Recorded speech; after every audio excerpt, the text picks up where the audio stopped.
الحمد لله رب العالمين والعاقبة للمتقين والصلاة والسلام على سيد الأنبياء والمرسلين أما بعد قال الله تعالى أعوذ بالله من الشيطان الرجيم بسم الله الرحمن الرحيم وأحل الله البيع وحرم الربا صدق الله العلي العظيم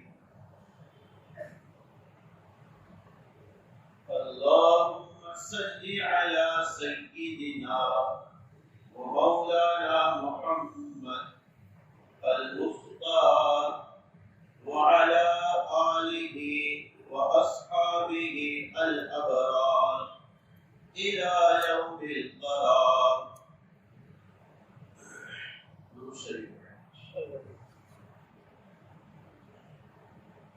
میرے محترم بزرگوں، عزیز ساتھیوں، دینی بھائیوں، گزشتہ جمعہ کو آپ حضرات کے سامنے تجارت کی 4 شرطیں بیان کی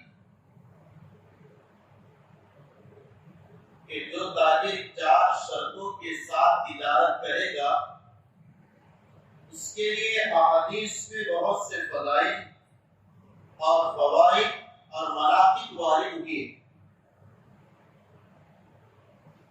نبی اکرم صلی اللہ علیہ وسلم نے فرمایا من طلب الدنیا حلالا، جو دنیا کمائے تجارت کرے حلال، یہ پہلی شرط.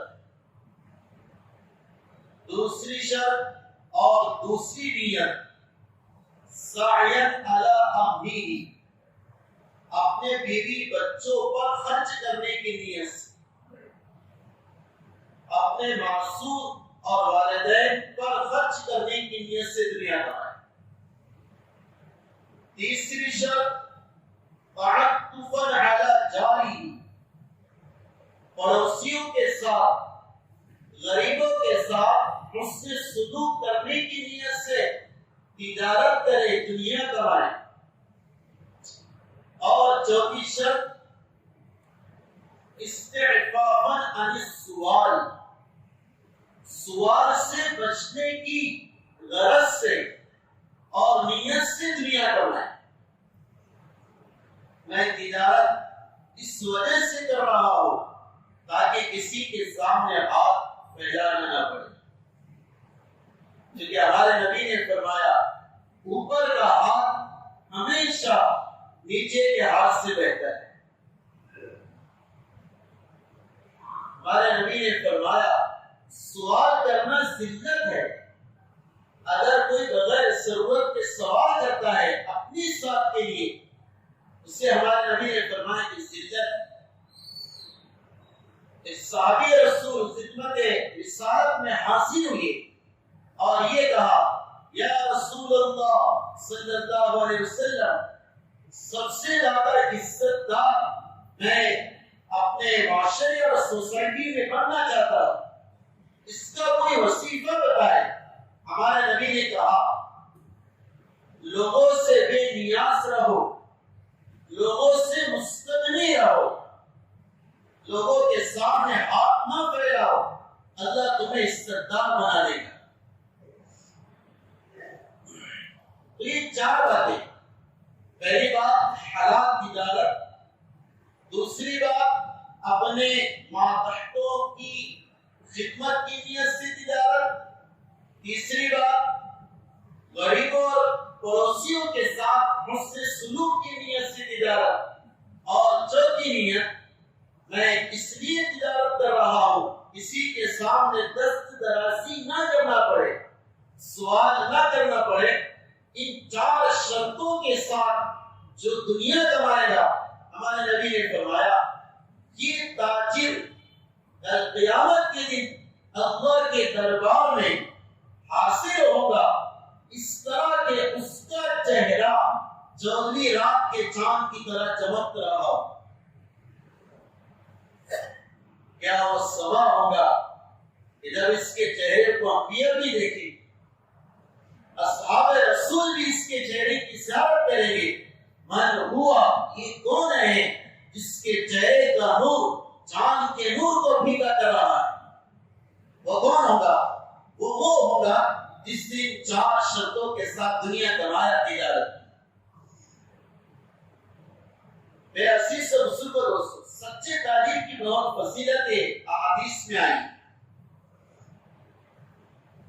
ہمارے نبی نے فرمایا سچا تاجر فراڈ نہ کرے، دھوکہ نہ دے، خیانت نہ کرے، سودی لین دین نہ کرے، یہ سچا کہلاتا ہے۔ ہمارے نبی فرماتے ایسا تاجر انبیاء علیہ السلام کے ساتھ ہوگا، ان کے کیٹیگری میں ہوگا، شہداء کے ساتھ ہوگا، صالحین امت کے ساتھ ہوگا، یعنی اسی جہاں پر قیامت کے دن رکھا جائے گا، کھڑا کیا جائے گا، وہ نیک لوگوں کی صحبت ہوگی۔ اگر دنیا میں کسی مسافر کو وہ بوگی ٹرین کی مل جائے جس میں کوئی عہدیدار سفر کر رہا ہو، کوئی کرسی پر سفر کر رہا، اس کی جرنی کوئی ایک زندگی کا ایک کارنامہ شمار کرتا ہے کہ میرا سفر فلاں کے ساتھ ہوا، میں فلاں کے بازو میں بیٹھا۔ آج کل تو سیلفی لیتے ہیں یہ بتانے کے لیے کہ میری اس سے ملاقات ہے، ڈسکس ہوئی ہے، اسے احساس کی چیز سمجھتے ہیں۔ یہ سچا تاجر، اس کا احساس یہ ہے انبیاء کے ساتھ ہے۔ علامہ شامی رحمۃ اللہ علیہ بہت بڑے امام ہیں، ہمارے فقہی جو مسائل ہے اور جو جزئیات ہے، احکامات ہے، ان کے گویا کے وکیل ہے۔ انہوں نے اپنی کتاب میں یہ لکھا ہے کہ شہداء کون کون سے ہیں، شہید کسے کہتے ہیں، پھر یہ تفصیل بیان کی۔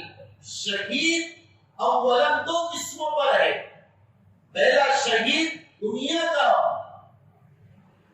وہ ہے جو اللہ کے راستے میں جہاد کرتا ہوا شہید ہو جائے، وہ دنیا کا شہید ہے۔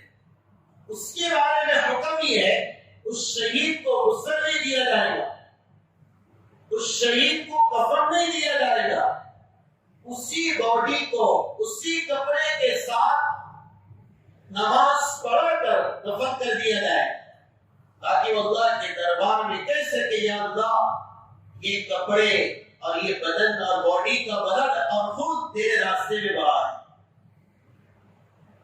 یہ تو دنیا کا شہید، یعنی دنیا ہی سے شہیدوں کے احکام اور مسائل اس پر جاری ہو جاتے ہیں، ٹھیک ہے۔ دوسرا شہید کون سا ہے؟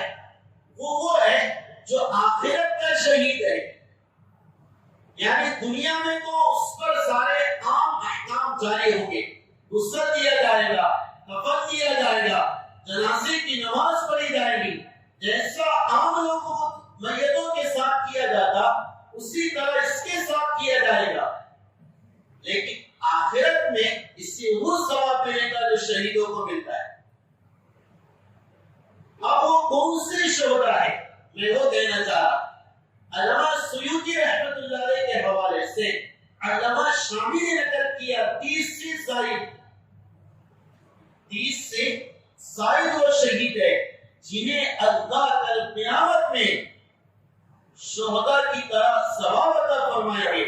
بہت سے لکھا ہے، چند میں نے تفسیر میں بھی ذکر کیا تھا، مثلا ایک وہ ہے جو پیٹ کی بیماری میں مر جائے، ایک وہ ہے جو کسی دیوار یا عمارت کے تلے دب کر مر جائے، ملبے کے تلے دب کر مر جائے، وہی شہید ہے۔ ایک وہ ہے جو ایکسیڈنٹ کی موت مر جائے جگہ پر آن اسپاٹ، ایک وہ ہے جو علم دین حاصل کرتے کرتے مدرسے میں یا اللہ کے راستے میں شہید ہو جائے. ایک طالب علم ہے، اگر وہ دوران مدرسہ انتقال کر جاتا ہے اسے شہید گردانیں گے، شہید کہیں. اسی طرح جو ساتھی اللہ کے راستے میں انتقال کر جائے اس کی نیت بھی چونکہ طلب دین تھی، وہ دین کی طرف ہی اللہ کے راستے میں گیا تھا، علم سیکھنے اللہ کے راستے میں گیا تھا، اگر اس سے موت آتی ہے اسے کیا کہیں گے؟ شہید. کون سا؟ آخرت. کون سا شہید؟ آخرت کا. یعنی دنیا میں غسل بھی دیا جائے گا، کفن بھی دیا جائے گا اور اس کی جنازے کی نماز بھی پڑھی جائے. اسی طرح جو شخص باوضو سوئے اور رات میں موت آ جائے اللہ اس سے شہادت کا مقام آخرت میں عطا فرمائے. اور بھی بہت سے علماء نے لکھا جو شخص اپنی جان یا مال کی حفاظت میں مارا جائے، جان یا مال کا ڈیفینس کرتے ہوئے مارا جائے وہ بھی شہید ہے. اسی طرح جو شخص روزانہ 25 بار یہ دعا پڑھے اللہم بارک لی فی الموت وفی ما بعد الموت، اور اس کا انتقال ہو جائے وہ بھی شہید ہے. اسی طرح وہ مریض، وہ پیشنٹ جس نے بیماری کی حالت میں 40 مرتبہ لا الہ الا انت سبحانک انی کنت من الظالمین پڑھا 40 بار. حدیث میں آتا ہے اگر اس بیماری میں انتقال کر گیا اللہ شہید کا ثواب عطا فرمائے، اور اگر بچ گیا، موت مقدر نہیں تھی، بچ گیا، ہمارے نبی نے فرمایا اللہ اس کے سارے گناہوں کو معاف فرمائے، شہید ہے. اسی طرح وہ خاتون جو حالت حمل میں مر جائے، حالت حمل میں انتقال کر جائے یا ولادت کے وقت انتقال کر جائے یا ولادت سے جب تک نفاس جاری رہتا ہے، جو خون آتا ہے پیدائش کے بعد تقریباً اس کی جو مدت ہے 40 سے میکسیمم 40 سے کم بھی ہو سکتا ہے، کسی کو عادت کے اعتبار سے 20-25 میں بھی ہو اینڈ ہو سکتا ہے. تو وہ 40 دن کا جو عرصہ ہے اس میں بھی اگر ڈلیوری کے بعد مرتی ہے اسے بھی شہادت کا مقام عطا فرمائے. سمجھے؟ میں نے یہ ساری تفصیل کیوں کہا اب اس سے سن لو. اور بھی ایک تو ہے ہمارے نبی نے فرمایا جو روزانہ ایک عمل کرے فجر کے بعد اعوذ باللہ السمیع العلیم من الشیطان الرجیم، یہ 3 بار پڑھے. اعوذ باللہ السمیع العلیم من الشیطان الرجیم 3 بار، اور پھر اس کے بعد سورہ حشر کی آخر آیت ہے هو اللہ الذی لا الہ الا هو عالم الغیب والشہادہ هو الرحمن الرحیم. یہ اس کے بعد کی 2 آیتیں 3 آیتیں پڑھے فجر میں پڑھے گا، اللہ رات تک اس کے لیے 70,000 فرشتے استغفار میں لگا دیتے، اور اگر اس کی موت آ جائے اللہ شہادت کا مقام عطا کرتا ہے. سمجھے؟ بہت آسان ہے. اسی طرح ایک اور لکھا ہے جو شخص روزانہ چاش کی پابندی کرے، ایک عمل. دوسرا فطر کو نہیں چھوڑے، سفر حضر میں فطر پڑے. اور تیسرا مہینے کے 3 روزے رکھے، مہینے کے 3 روزے رکھے. اگر یہ عمل کرتے کرتے اس مہینے میں موت ہو جائے اللہ شہادت کا مقام عطا فرمائے. اور بھی بہت ہے، اسی وقت اس کو ذکر کروں گا. ان میں سے ایک وہ ہے جس کے لیے میں نے ساتھ سنایا، وہ تاجر ہے جس نے تجارت شروع کیا اس نیت سے جو میں نے بتایا، حلال سوال سے بچنے کے لیے، غریبوں کو دینے کے لیے، بیوی بچوں کو کھلانے کے لیے، اور دوسری نیت کہ اس تجارت میں جھوٹ نہیں بولے گا، سود لینا دینا نہیں کرے گا، انٹرسٹ کا بزنس نہیں کرے گا۔ اگر وہ تاجر اس تجارت میں ان اوصاف، ان صفت اور ان خصائل، ان اخلاق حمیدہ کے ساتھ مرتا ہے، انتقال کرتا ہے، اللہ اس تاجر کو شہید کا ثواب عطا کرتا ہے۔ سمجھ میں آئی بات؟ ہاں، یعنی تاجر تجارت میں بھی شہید بن سکتا ہے، اتنا آسان نہیں، لیکن شرط کیا ہے؟ صدوق، سچا ہو، بہت زیادہ سچا، فراڈ نہ کرے، دھوکہ نہ دے، ہاں، سود نہ لے اور نہ کسی کو سود دے، اس کے لیے فضائی ہے۔ اس لیے میرے عزیز بزرگوں دوستو، میں نے گزشتہ ہفتے سود لینے والے اور دینے والے کے لیے وعید ہے جو سرکار مدینہ محمد مصطفیٰ صلی اللہ علیہ وسلم نے عرض کی تھی، آپ کے سامنے ذکر کیا تھا۔ لیکن ان کے وعیدے کیے علامہ صحابی کے حوالے سے نقل کیا گیا، اللہ پر لازم ہے 4 آدمیوں کو عذاب دینا اور جنت کا مزہ نہ چکانا۔ کیا ہے؟ حدیث کے الفاظ، اللہ پر لازم ہے کہ کیا کرے؟ 4 آدمیوں کو عذاب کا مزہ چکائے اور جنت کے مزے سے بچائے۔ کون ہے 4؟ پہلا بتایا شراب پینے والا، شراب کی عادت کے ساتھ بغیر توبہ کیے تو مر جائے، اس کے لیے عذاب ہے۔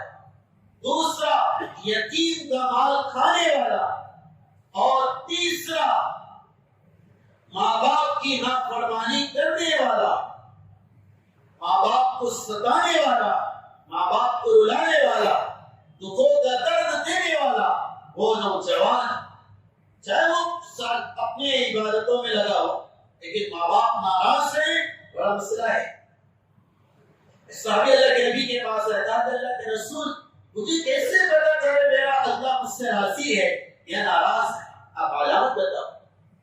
ہمارا نبی نے فرمایا اگر تیرا باپ تجھ سے راضی ہے تو تیرا رب بھی تجھ سے راضی ہے، اور اگر تیرا باپ تجھ سے ناراض ہے تو تیرا رب بھی تجھ سے ناراض ہے۔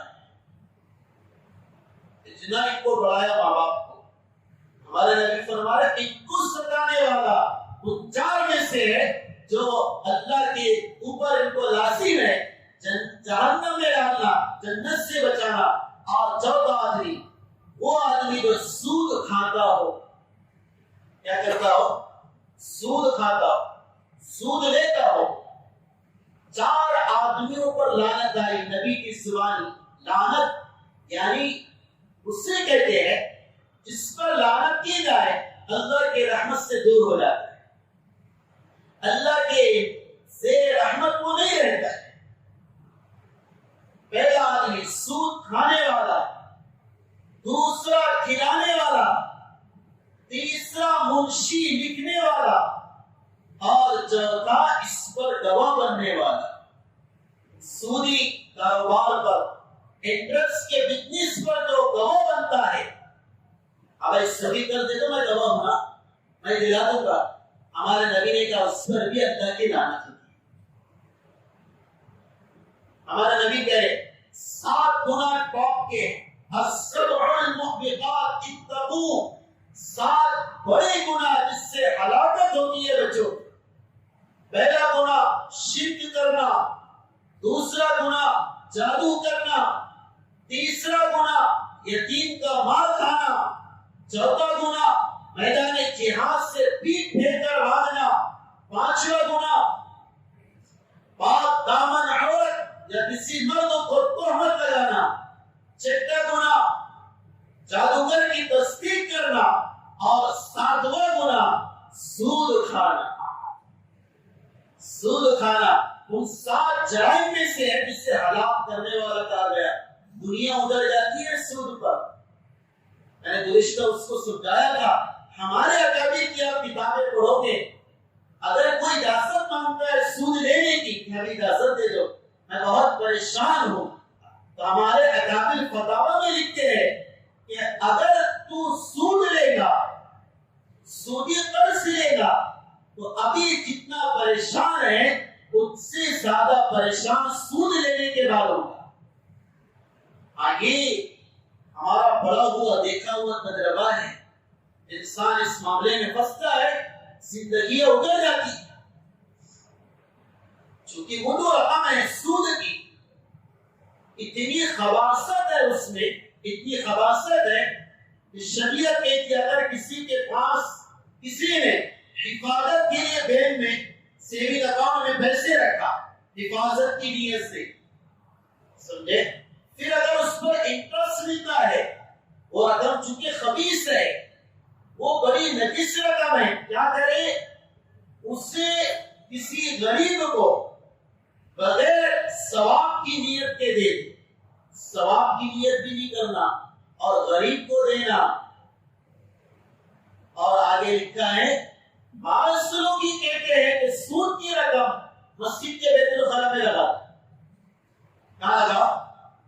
مسجد کے بیت الخلا۔ اچھی طرح مسئلہ سنو سارے بیٹے، فتاوی دارالعلوم دیوبند میں ہے، سود کی رقم، انٹرسٹ کی رقم مسجد کے بیت الخلا اور ٹوائلٹ اور طہارت خانے میں بھی نہیں لگا سکتے،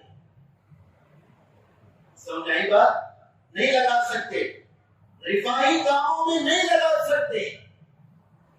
حتیٰ کہ ایک مسئلہ لکھا علماء نے، آپ کو فائدہ ہوگا اس سے، سود کی رقم رشوت میں دینا، سود کی رقم رشوت میں دینا، بس مثال کہتا، کوئی حقیقی بات تو نہیں، کسی کو ٹریفک والے نے پکڑ لیا، اب اس سے کچھ دینا پڑتا، تو اگر یہ سود کی انٹرسٹ کی رقم اس سے دے رشوت میں، یا اپنے بل پاس کرانے کے لیے، اپنا پروجیکٹ کو پاس کرانے کے لیے کچھ رقم دے کرسی کے نیچے سے، اس کا کیا حکم ہے؟ علماء نے لکھا، علماء نے مفتی تقی عثمانی دامت برکاتہ عالیہ کے مدرسے کے فتاوی ہے، اس میں لکھا گیا ہے کہ سود کی رقم رشوت میں بھی نہیں دے سکتے، سود کی رقم رشوت میں بھی نہیں دے سکتے۔ اس کا کیا راستہ ہے؟ اس کا ایک راستہ سمجھ جو بتایا، غریب کو دے دو، بولو بھی مت، یہ بھائی دل میں خیال بھی مت کرو۔ دیکھو ایک پوائنٹ کی بات بتاتا ہوں، غور سے سننا، شریعت کیا کہہ رہی؟ یہ سود کی رقم ہے، کسی غریب کو دے دے، سمجھے، اس میں ثواب کی نیت نہیں کرنا۔ علماء نے لکھا ہے ثواب کی نیت تو نہیں کرے گا، لیکن چونکہ یہ شریعت کا فرما بردار ہے، شریعت کے رول اور شریعت کے آرٹیکل کو فالو کر رہا ہے،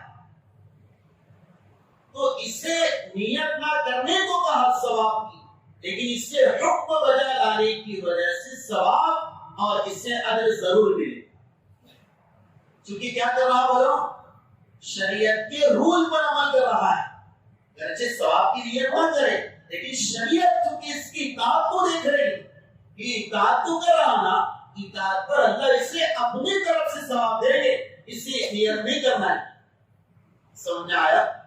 تو اتنی خبیث رقم ہے کہ رشوت بھی نہیں دے سکتے، تو وہ سود کی رقم ایک تو یہاں دے دے غریبوں کو، یا پھر اگر جس سے ہم نے سود لیا، مثلا قرضہ دیا تھا 50,000 اور کہا کہ 60,000 دینا، 60,000 لے لیا اس پر، سمجھے، تو یہ 10,000 جو انٹرسٹ اور سود کیا ہے حلال نہیں ہے، کیا کرنا پڑے گا؟ مالک جس سے لیا اس کو ریٹرن کرنا پڑے گا، اس سے واپس کرنا پڑے گا۔ علماء نے لکھا ہے کہ سود کا 1 روپے بھی ناجائز ہے، 1 روپے، اگر 100 کے بدلے ادھر 101 روپے آتے ہیں سود کا نام دے کر گناہ ہے، پیسوں کے بدلے پیسے دیں گے اور اس میں کمی زیادتی اگر ہوگی، وہ کمی زیادتی سود کہلاتی ہے، سود۔ ایک مسئلہ سن اچھی طرح، گلے سڑے نوٹ ہے، 50 کی، 20 کی، 100 کی گلی سڑی ہے۔ اب ایسا ہوتا ہے بات سے کہ یہ اس طرح کاروبار ہے، 100 کی پھٹی ہوئی نوٹ لاؤ اور 90 روپے اچھے لے جاؤ، ایسا ہوتا نا بھائی؟ بے غور سے سمجھنا پڑا، مسائل بہت غور سے سنا کر۔ تو 100 کی پرانی نوٹ اور 90 اچھے روپے، کیا اس طرح جائز ہے؟ فرمایا گلی سڑی نوٹ کو بھی کمی زیادتی کے ساتھ بیچ نہیں سکتے۔ اگر 1 روپے کی کمی ہو رہی، 100 کے بدلے 99 کی رہے تو بھی سود ہو جائے گا، تو بھی کیا ہو جائے گا؟ سود ہو جائے گا، انٹرسٹ ہو جائے گا۔ اس ایک کا گناہ میں نے بتایا، ہمارے نبی نے کہا سود کا 1 درہم، 1 روپے تقریباً 35 یا 36 مرتبہ اپنی ماں کے ساتھ زنا کرنے سے بڑا گناہ ہے۔ سامنے آیا بھائی؟ اس وجہ سے میرے عزیز سے بزرگ دوست، میں نے گزشتہ ہفتے اس مضمون کو بڑھایا اسی وجہ سے کہ اپنے کاروبار پر غور کریں۔ میں نے تجارت کے فضائل آپ کے سامنے ذکر کیا، سچی تجارت کرو گے شہید ہوں گے، انبیاء کے ساتھ اس کا حشر ہوگا، اگر نہیں کرو گے وعید ہے۔ بڑے عجیب عجیب معاملہ جاری، جیسے ایک معاملہ جاری ہے بی سی کی بولی لگانا۔ کیا کرنا؟ بی سی کی بولی لگانا۔ پتا ہے سب کو، فور ایگزامپل ہم 3 ممبر ہیں، ان کی پہلے اڑ گئی، سمجھے؟ اکتوبر میں ان کی اڑ گئی، انہیں ضرورت نہیں ہے، وہ کہتے بھائی میری بی سی لے لو، اور تمہاری بی سی کا وہ ٹھیک میں لے لوں گا، لیکن کیا کرنا پڑے گا؟ 5000 مجھے زیادہ دینا پڑے گا۔ 1 لاکھ کی بی سی ہے تو میں تمہیں 95 دوں گا، آپ مجھے 1 لاکھ دیں، ایسا ہوگا نا؟ بی سی کی بولی لگاتے، بی سی کو بیچ کے کمی زیادتی کے ساتھ، اللہ کی قسم وہ کمی زیادتی سود ہے۔ وہ کیا ہے؟ سود ہے، انٹرسٹ ہے، حرام ہے۔ اللہ کے نبی نے اس کے کھانے والے پر لعنت کی ہے، اللہ نے اس کے ساتھ اعلان جنگ کیا ہے، اور اللہ نے کہا جو سود کو کھائے گا دنیا میں بھی پاگل ہوگا، آخرت میں بھی پاگل ہوگا۔ ایک علامہ صحابی کی روایت ہے، جس گھر میں، جس سوسائٹی میں سود کا آنا جانا ہوتا، کھانا ہوتا، اس گھر میں پاگل لوگ پیدا ہوتے، مائنڈ کمزور ہوتے۔ روایت علامہ صحابی نے اس روایت کو نقل کیا ہے۔ اس وجہ سے میرے عزیز سے بزرگوں دوستوں، تھوڑا صبر کریں، اللہ کے ساتھ پر یقین کریں۔ حلال کب ہوتا ہے؟ اللہ کی رضا کی نیت سے اسے ایکسپٹ کرو گے، اللہ تمہارے دنیا بھی نورانی کرے گا، آخرت بھی چمکا دے گا۔ اور اگر لالچ کے چکر میں سود کی طرف قدم اٹھایا، دنیا بھی خراب، آخرت بھی خراب۔ اس لیے آپ کی گزارش آپ سے یہ ہے، آپ جو بھی بزنس کرو، جو بھی کرو، آپ آف لائن بزنس کرو، آن لائن کرو، کسی کمپنی کے تھرو جو بھی کرو، کسی معتبر عالم یا کسی معتبر مفتی صاحب سے پوچھ کر کرو، تاکہ سود اور انٹرسٹ کے لالچ سے ہم تمام بچے۔ اللہ تعالیٰ مجھے آپ کو ان باتوں پر عمل کی توفیق سعید عطا فرمائے۔ وما علینا الا البلاغ۔